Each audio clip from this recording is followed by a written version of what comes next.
Well, good morning. Welcome to Westbridge Church. My name is Jeremiah. I'm one of the pastors here, and it's awesome to have you with us. I have really enjoyed the small group commercials over the last 3 weeks. If you missed those, they're all online. I want to say hello to those of you joining us online, and if you're in a parent viewing room, that's a great option. If you have small children, you prefer to keep with you during the service. Also, man, it's awesome to see we're starting to spread out a little bit more at the 9:30 service. And just a quick mention, we need a couple of more people helping out during the third service with Kids Check-In. If that's something that you'd be interested in, just write Kids Check-In on the back of your connection card today. And we want to make sure that when people come to third service at 11, that we are able to check in their kids. So if that's something you'd be interested in, even if you attend this service, you could stick around, serve for a little bit, and then head home. And so just kind of throwing that out there if that's something you'd want to participate in. Now, we are wrapping up a series today. It's only been a 3-week series, kind of a quick series of talks on marriage. So if you missed any of the previous weeks, I'd encourage you to go back and check those out. There's some helpful things regardless of where you find yourself in the kind of relational spectrum. But today, as we wrap up the series today, I want to remind us and kind of encourage us to think back to our very first cell phone. Does anybody remember their very first cell phone? Now, many of us grew up in an era where we had landlines, and if you don't know what that is, it's your phone is actually attached to the wall. It's pretty wild. It was an invention from the 1900s, and so all of us in the 1900s had this. And then even in the 90s, even back in the 1900s, they had this thing called a cell phone, but when it first came out, it was a pretty big deal, and it wasn't like everybody just had one. It was actually a bag phone, and it looked like this. Okay, this is unbelievable, the bag phone. And the reason that it was a bag phone is because you had to carry around literally like a backpack, and it had a battery pack in it that then connected to the phone, and you had this antenna that was kind of a hazard to low-flying airplanes. And so it was just this huge deal. But if you had one of these, it was like, oh my gosh, that person can make calls from their car. It's amazing, unbelievable. And then technology kind of picked up a little bit, and the next sort of iteration of cell phones was the Motorola Dynatac, otherwise known as the Zach Morris phone. If you're a fan of Saved by the Bell, Zach Morris would bust this out of his backpack and when he needed to make a call. And then it went from that to the Motorola, it's called the StarTAC. This was the first flip phone. Some of you might have had this. You'd flip it up, you'd pull that little antenna, and then this was so awesome because when you'd hang up at the end, you would just go, just close it, and you're like, it was such a power move, you know? You're like, yeah, later, and just close it with your hand. It was awesome. And then came out the BlackBerry, sorry. This was the phone that got super addictive, where it was like, oh my gosh, it's a full QWERTY keyboard. I don't have to text people by going, hit the button 3 times for one letter. And this is the phone where I can get emails on my phone. I can play Brick Breaker. Hello, this was awesome. And then this is where we first started to get addictive. We were like, look at all the stuff that this does. And that kind of led us into the iPhone, God's favorite. God's favorite phone is the iPhone. And these phones then would ping and they would ding and and every time they did, it would give us a little bit of a endorphin rush, you know, and much the same way that cocaine does, because we got addicted to these things. It was like ding, yep, I'm here, ding, yep, text message, oh, all right, email, and it was just like every time. And we look at these things now hundreds and hundreds of times a day. Now here's the problem with the iPhone specifically: you always want to get the next one. They keep coming out with new versions, right? You're like, man, at one point, I remember the iPhone 4 it just changed the game. And now it's like, oh, and then I got to get the 7, then the 7 Plus, and then the 8, and then the 10. What happened to 9? No one knows. They just skipped 9. And then they just went straight to 10. And then the 11, and the 12, and the 13. They're up to 15 now, right? And you're like, oh, I got to get all the next things. I got to get the ones that keep giving me the upgrades. And then they were like, man, the next one, my phone works fine, but I got to get the next one because it's got facial recognition software. I mean, now I just have to hold it up and it turns on. I can't be doing this all day, you know, pushing a button and whatnot. I mean, I just got to hold it up and then it works. And then from there, you got to start figuring out I need the upgrade because I need to move from 3G to 4G. I got to move from 4G to 4G LTE to 5G. It's like, how many Gs do you need? Gs. And then, whenever there's an upgrade, this is why they get you. because you want the upgrade really bad, but in order to get the upgrade, you got to sign the long-term contract, right? And who wants to be stuck in a long-term contract with an old phone? And this is where we bring marriage and phones together. Right? You're like, why is he talking about this? Because a lot of marriages find themselves in this place where they're like, man, I want to upgrade the old bag phone.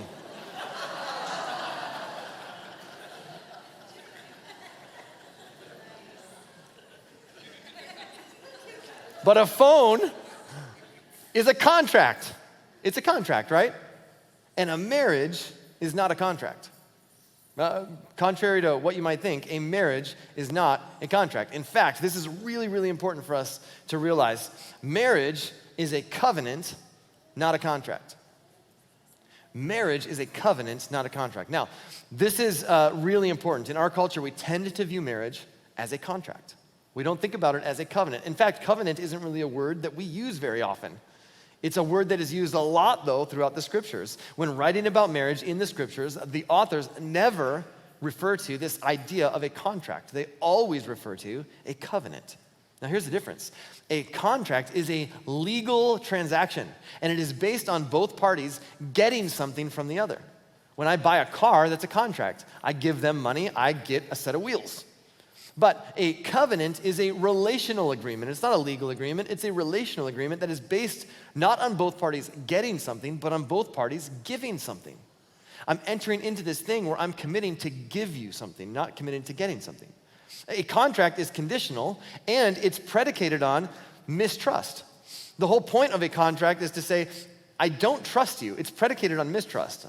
And so I have to have this contract in place so that you'll follow through with the thing that we've both agreed you'll do, and vice versa. A covenant is unconditional, and it's predicated on trust. It's what it's based on. A contract is based on compromise. But it's like, if you do your part, I'll do mine. It's 50-50 agreement. A covenant is based on sacrifice. I will give 100% of myself to you without expecting anything in return. A contract is temporary. When the obligation is met, the agreement ends. When I've made the last car payment, the agreement's over. A covenant is permanent. There is no revocation. There is no taking it back. It is a forever promise. Buying a car is a contract in the sense that it will not fundamentally change you as a person. But marriage is a covenant. It fundamentally changes who you are at your core. You are no longer I and me. Now you are us and we. It changes you. That's why the Apostle Paul would write this to a group of people living in Ephesus. He says, marriage is a great mystery, but it is an illustration of the way Christ and the church are one. It's an illustration. It's meant to be this daily reminder that you're in a covenant relationship the way that God has entered into a covenant relationship with you. The way that God has said, look, this isn't conditional and you better keep your part or else. God enters into this covenant relationship with us where he says this is unconditional. It's not a legal contract. It's a relational agreement that we would say, I'm for you. I'm giving my all to you regardless of how you respond. And so it's important for us to recognize that's what marriage is. And here's the myth that we have kind of bought into as a culture, is that true love is about finding the right person. It's about finding the one, right? We've bought into this notion, if I can just find the one, my soulmate. And here's the problem with that. And sometimes people get this idea that, well, God has just created the right person for each one of us. And that's the person he's created for you. It's God's will. It's God's plan for you to get married to this person. And if you get married to that person, it's going to be great because that's your soulmate. And that's who God created you for. The problem with that is somewhere along the way, in the course of human history, somebody missed it. Which means all along the way, there's this domino effect through every generation. And they messed up the whole sequence. Bad news, right? And so here's the reality. We have bought into this notion, if I can find my soulmate, if I can just find the one for me, I'll live happily ever after. That's why there's so many reality shows, my wife calls them documentaries, that are, what are you watching? It's a documentary. Following the life of this young man and 30 women who are all dating him. Oh, interesting. They're documenting it. It's a documentary. That's called The Bachelor, all right? And there are so many of these shows, right? It's like The Bachelor, The Bachelorette, Bachelor in Paradise, Bachelor, in Texas, whatever. There's so many Bachelor spinoffs. It's unbelievable. Married at First Sight. Have you ever seen the reality show called Working on Myself? No, boring. I want to see two people who have never met before get married the day they meet, and then I want to watch how that unfolds. That's the reality show I want to see. And the whole idea is, man, the experts have found the right person. They've put us together, and this is going to be amazing. And if I can just find the right person, if I can meet someone I have passion and chemistry with, then everything's going to be great in marriage. And here's what we have to understand. Who we marry is not nearly as important as how we do marriage. Who we marry is not nearly as important as how we do marriage. Now, I'm not saying that who you marry isn't important, but it's not nearly as important as the person that you are and the way that you conduct yourself in that marriage relationship. So many times when I'm officiating weddings, I remind the couple, look, this is not a celebration of finding the one. This is a commitment where you're making that person the one. You're deciding, this is my one. When Cherry and I met, we were 16 years old. We got married when we were 19, and we've had amazing times together, and we've hit some major hurdles along the way. And I can tell you, we've been married for almost 25 years, and here's what I can tell you. To give up on your marriage because you feel like love has died is like getting rid of your car because it ran out of gas. When the love in your marriage seems non-existent, it seems like the feelings of love and romance have started to simmer, you need to find ways to refuel. Because it doesn't matter who you're in a relationship with, feelings of chemistry and infatuation, the science tells us it lasts at most for 24 months. That's it. That's why in the beginning that relationship feels so good, but there's a shelf life to that. It lasts for about 24 months. And after that, it's a lot of hard work and a lot of sacrifice. That's what marriage is. And so you got a couple of options. You can either put the work in on your marriage now, or you can jump into a new relationship every 24 months. Those are your options. Now, here's what's amazing. Falling in love requires a pulse. That's all it takes to fall in love. It's amazing. Like here, if you're like, man, can I fall in love? Just go like this. And if you feel anything, you can fall in love. Falling in love requires a pulse. Now, staying in love requires a plan. It doesn't just happen. It requires a plan. And that's exactly what this series is all about, because we've all read the storybooks. We've all heard the fairy tales. Every fairy tale that ever comes out has the exact same plot, right? Her life is a mess, his life is a mess, they meet each other, and they live happily ever after. And all their problems magically melt away. That's why fairy tales are great. That's why romantic comedies are great. It's like every single romantic comedy ends up with a couple who they just managed to somehow find each other despite overwhelming odds. They fall in love, they overcome every adversity, and they live happily ever after. And that is why rom-coms are 90 minutes. Because once they meet, they don't show you the rest of their life. Because then real life happens. They don't show you 2 weeks later in their life. There's no rom-com that's like, fast forward 6 years and they've got 3 kids under the age of 5 and let's see what life is like for this lovely couple.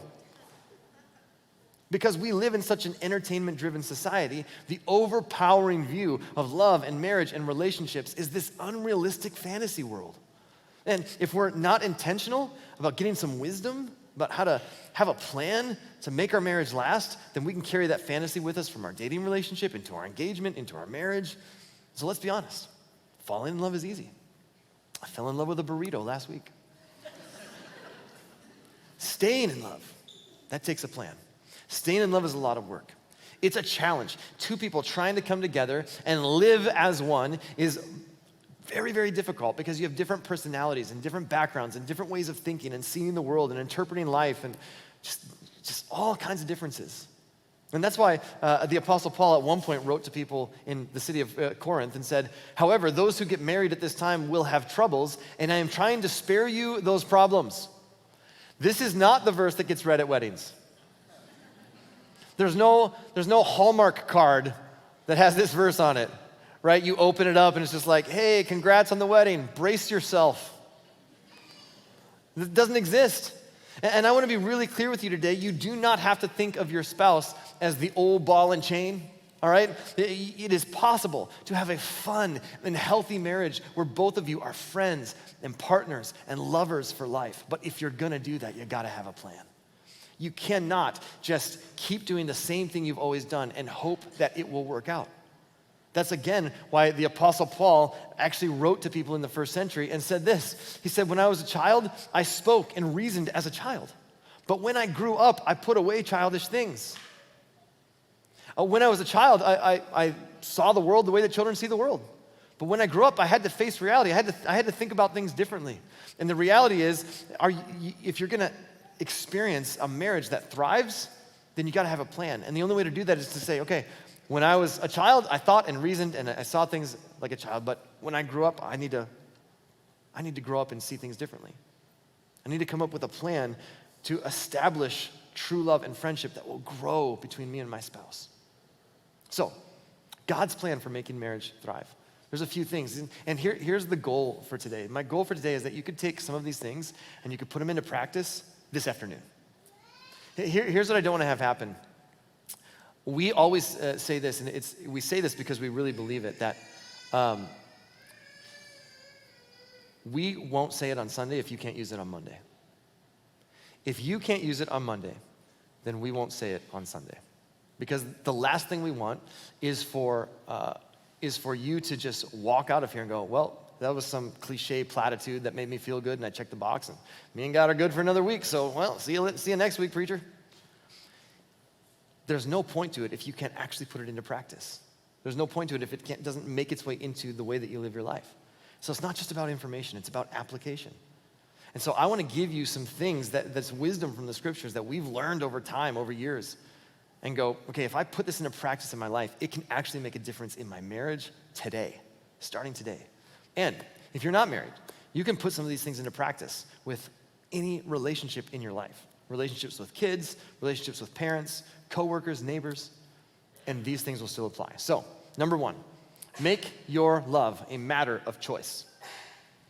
Make your love a matter of choice. From the time that we were young, over and over and over again, culture teaches us love is about a feeling, and it's about chemistry. It's a quiver in the liver, the ocean of emotion, all right? And when you first start dating, guess what happens? You have this thing called chemistry. And do you know why it's called chemistry? Because that's exactly what it is. It is a chemical reaction in your body. And so you meet someone, and you're attracted to them, and they're attracted to you. And there is something in your body that takes place where there is a dopamine release. And dopamine is a chemical that gets released where it says this. Dopamine is actually the pleasure chemical in your body that says, that felt good, I want more. That's why dopamine release can be addictive. It's the same thing that gets released when you're addicted to anything you're addicted to. It's a dopamine release, and you're like, I need more of that. Your body says, I need to get more. And so you chase it. And this happens at the beginning of every relationship. It's chemistry. It's when you just can't stop thinking about each other. You talk on the phone for hours. When Sherry and I were first dating, I lived in Chicago. She lived here in Minneapolis. And we just have like these majorly expensive phone bills because we just talked on the phone for hours. You hang up first. No, you hang up.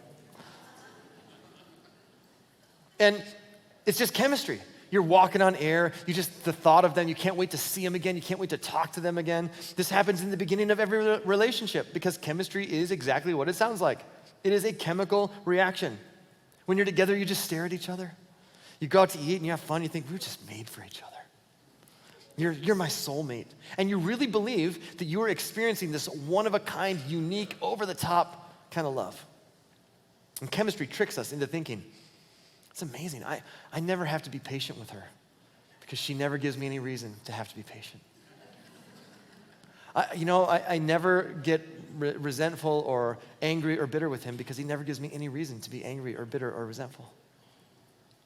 And then there's something really fun about that phase of relationships, isn't there? And it's important. The body works that way because it takes a lot more jet fuel to get off the runway, and then you get to cruising altitude. And it's like you need that chemical at first because it's what initially attracts you to someone. And so you have that, and then it goes away, right? And there's something also dangerous about that phase of relationships because we associate these feelings so closely with true love, and when the chemistry wears off, which it always does, the tendency is to start to believe, Well, we fell out of love. I just don't love that person anymore. And so what happens is, for so many people in our culture, they meet, there's chemistry, there is connection, they laugh together, they enjoy each other's company, they're physically attracted to each other, they have sex, and then they go, this is great, let's get married. Everything, all the signs are pointing to it. Let's do this. And they get married. And then you know what happens? The chemistry goes away. And guess what are the first things to go? Laughter and sex. And then you go, whoa, what happened? All the chemistry's gone. We're not laughing like we used to. We're not enjoying each other's company like we used to. And we're not having as much sex as we used to. So the chemistry has faded. And guess what? We just fell out of love. We just don't love each other anymore. And what you start to discover is that when you have a few little things like that and you build it on chemistry, you discover, oh man, we had enough to start a marriage with, but we didn't have enough to build a marriage on. And the Apostle Paul would write to people and describe a very different thing. In fact, there's a whole nother chemical that takes place when you fight through some of those feelings of chemistry and the chemistry wears off, and then you decide, nope, this is the person I'm committed to. And it's a whole different chemical, and it's called serotonin. And when that gets into your body, it says the exact opposite of dopamine. Dopamine says, that felt good, I need more. Serotonin says, that felt good, I'm content.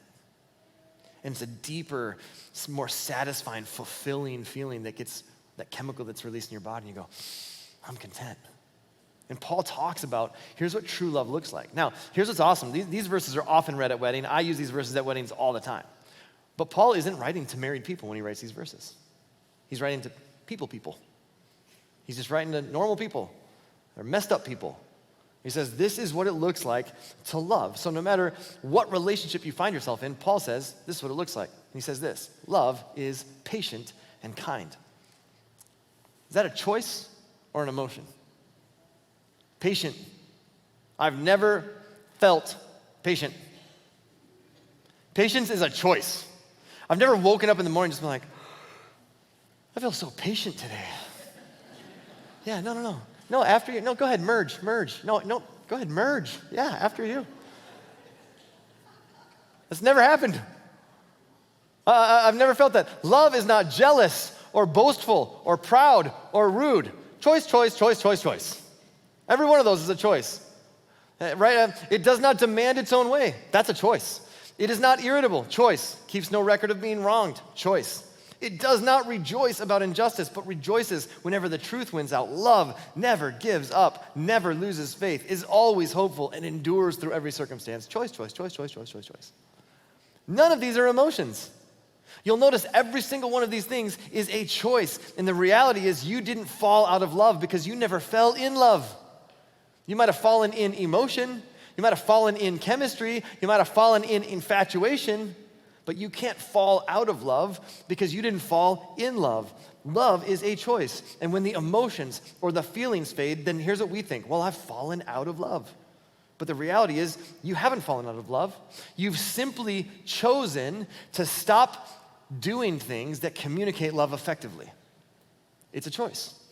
And you've chosen to stop behaving in ways that prioritize love. True love that goes the distance actually has very little to do with feelings.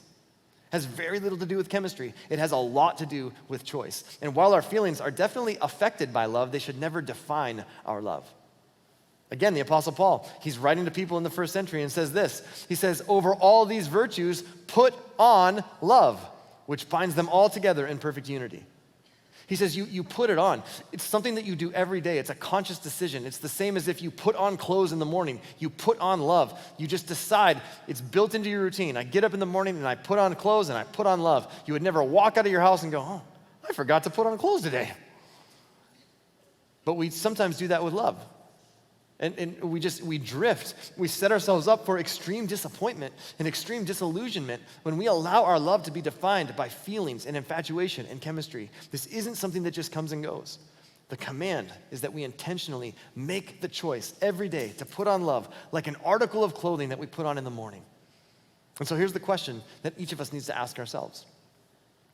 In my marriage relationship, maybe in my relationship with my kids, my relationship with my parents, my relationships with others, is the way that I love going to be fueled by my emotions, in which case it's always just going to be like this and however you happen to feel that day?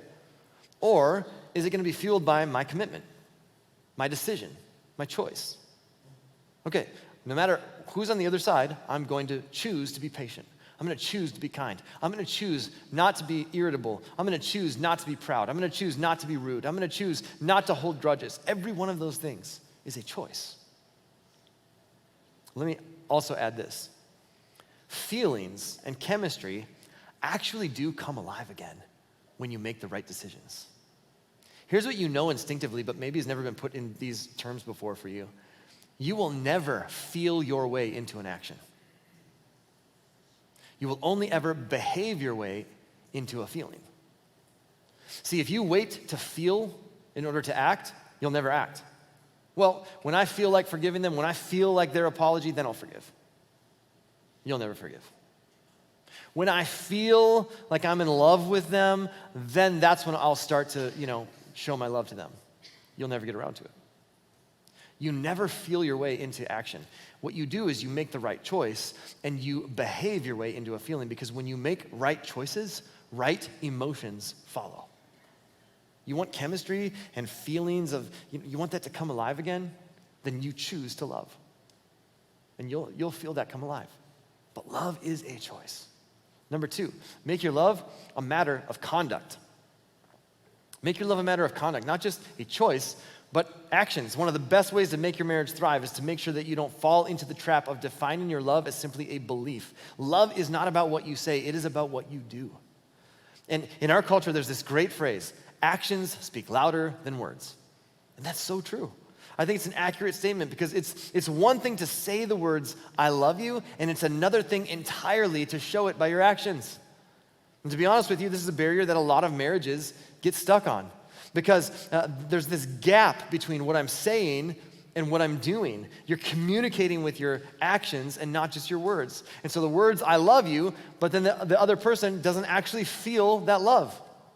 That's why John, one of Jesus' closest friends and followers, writing to all of Jesus' followers throughout the Roman Empire in the first century, he writes this, and he says, my children, our love should not only be words and talk.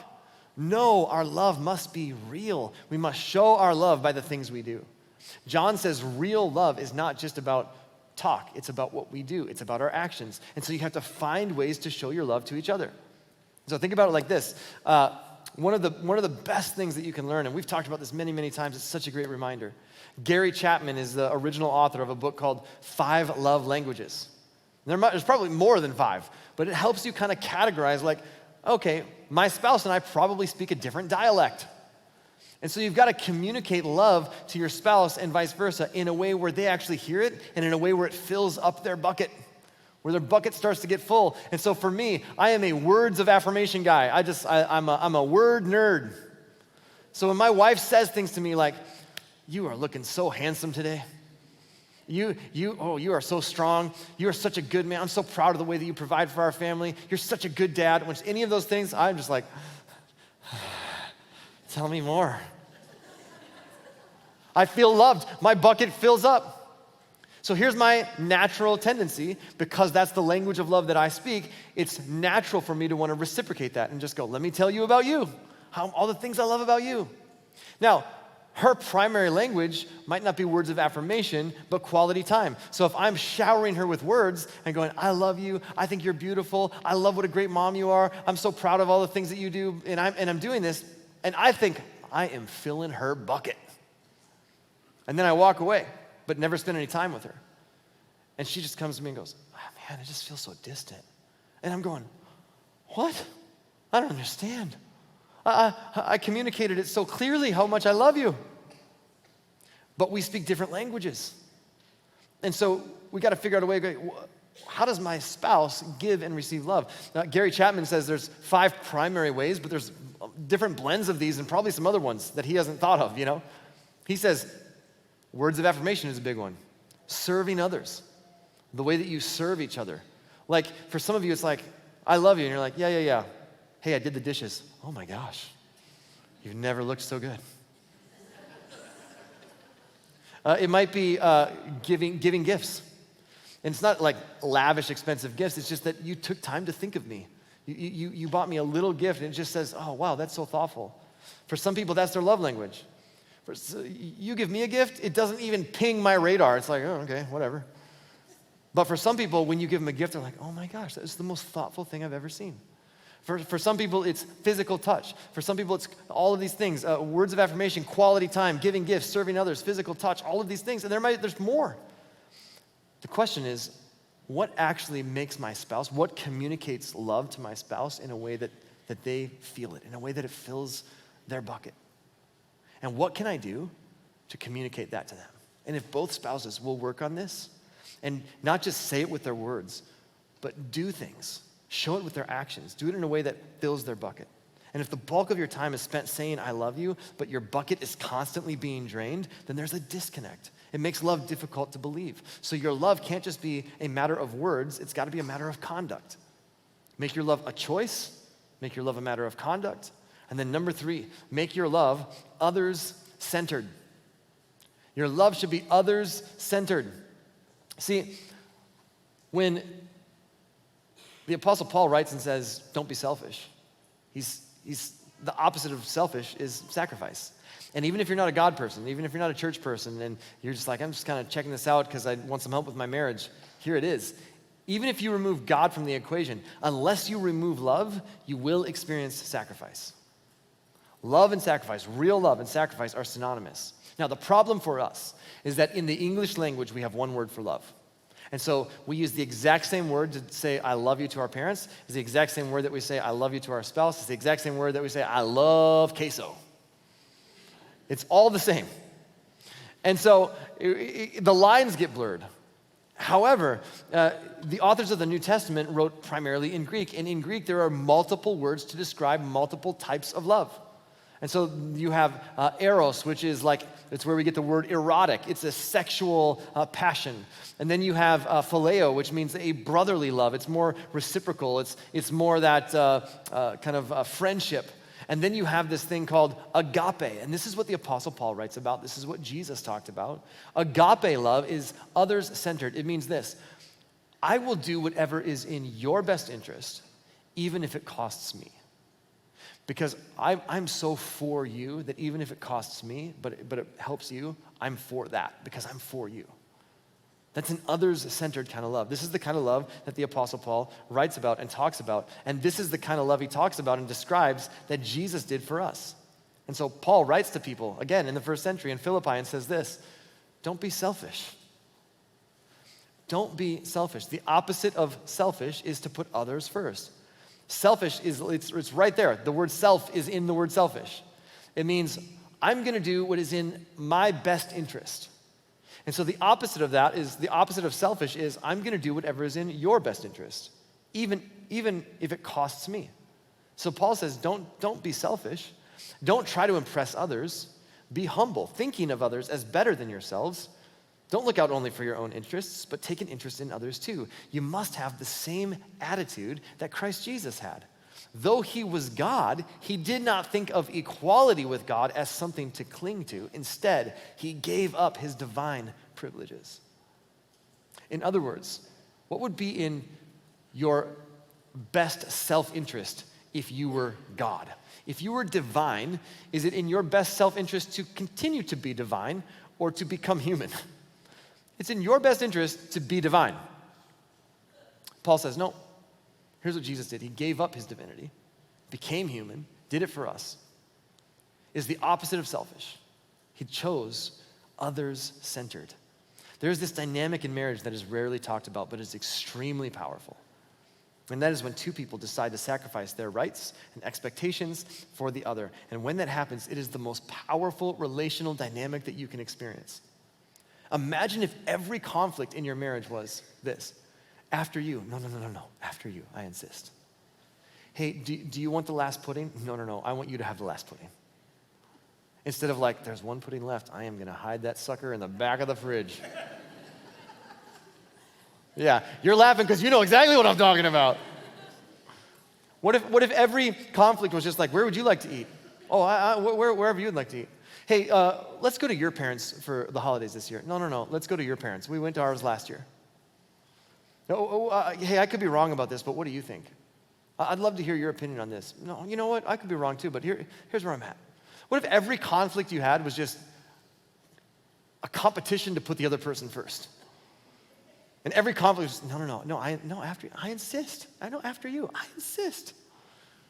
What an amazing dynamic that would be. It is very difficult to have a contentious relationship with someone who is constantly putting you ahead of themselves. And when both spouses do this, the dynamic that is created in your marriage is powerful. You got to put others first. Make it a choice. Make it about your conduct. And make it others-centered. And finally, number 4, work every day on who you're becoming. Work every day on who you're becoming. When people get married, they are getting married to not just the person standing in front of them, they're getting married to the person each of them is becoming. You're always becoming, which means you're always changing, you're evolving. And the reality is, instead of spending your time and energy and focus on trying to train your spouse to sort of fit your picture of marriage and meet your needs, what if you spent all of your time and energy on focus working on the type of person that you are becoming? That would make a huge difference. Ask yourself this question. If you were your spouse, would you want to be married to you? That's a great question to ask. That's an eye-opener. Would I want to be married to me? If I said to me what I just said to them, would I want to be married to that?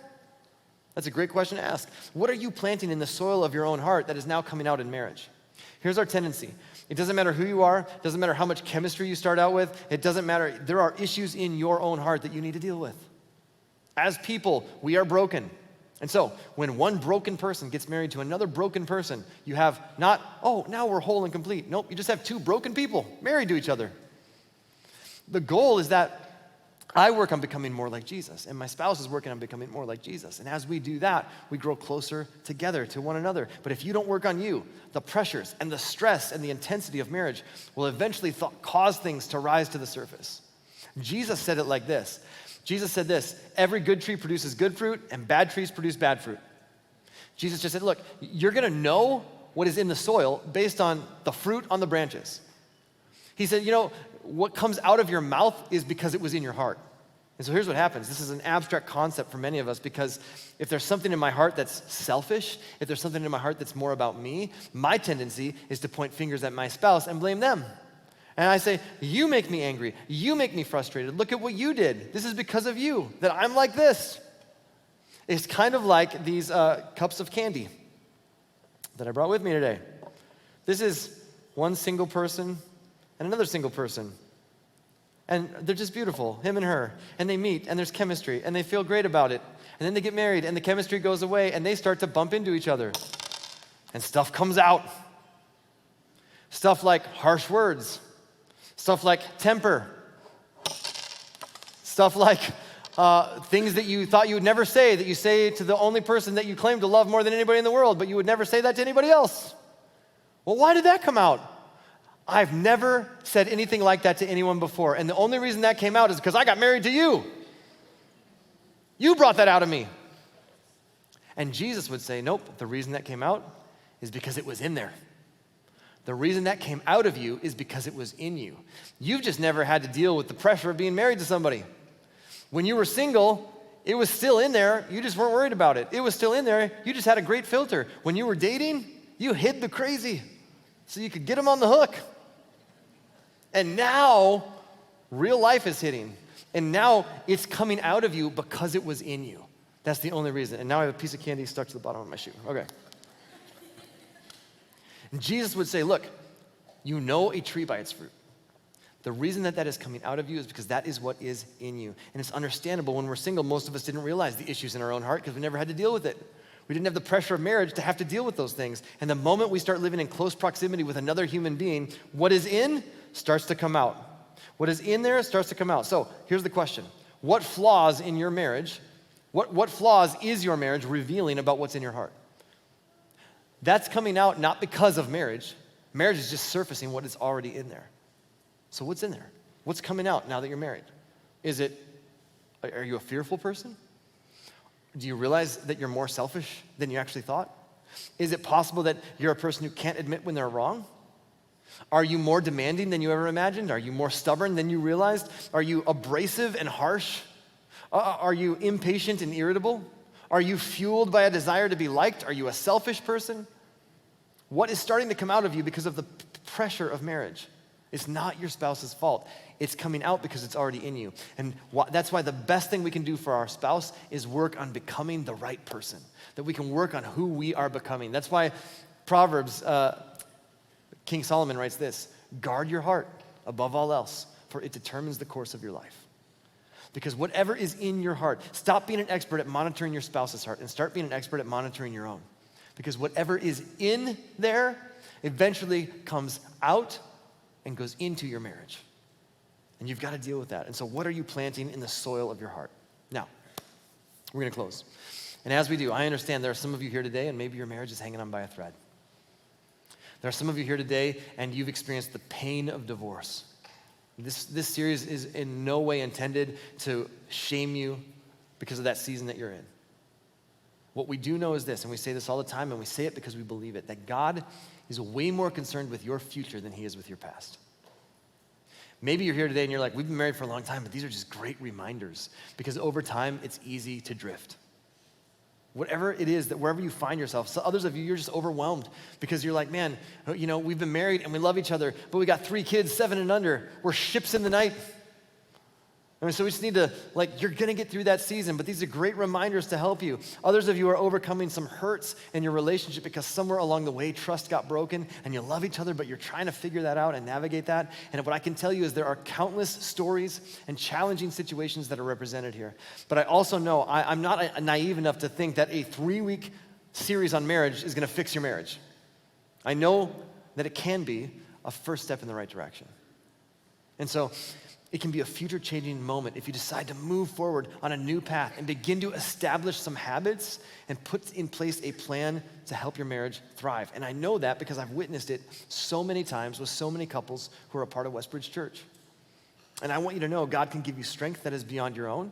He can give you hope when you feel like hope is lost. He can give you courage to receive forgiveness and extend forgiveness when you've been hurt. Today is not a fix-all, but for some of you, it's a great reminder. For some of you, it's a first step.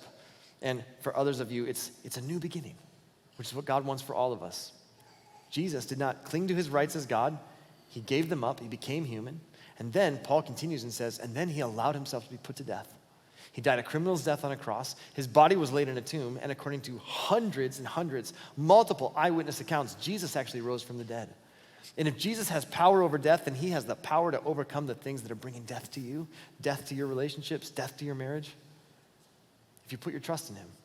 And then he promises, if you'll put your trust in me, if you'll make me the Lord, the leader of your life, not only will you experience a life that will flourish here in this earth, but you're invited to be a part of God's family. And you'll experience eternal life as a part of God's family. And so, if you've never said yes to that invitation, I want to invite you to say yes by agreeing with this prayer. God, please forgive my sins. Forgive me for the times that I've walked away from you, and I'm so grateful you never walk away from me. And I pray, make me your son, make me your daughter, and help me to follow your way of living life as best as I know how from this moment on. And then God, for every one of us who find ourselves, regardless of where we are relationally, may we choose love. Not just chemistry and infatuation, but may we choose commitment and love. And may we make it a matter of action and not just words.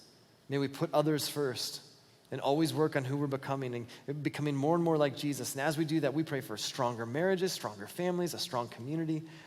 May our lives and the way that we live and the way that we love point others to you. We pray this in your name. Amen.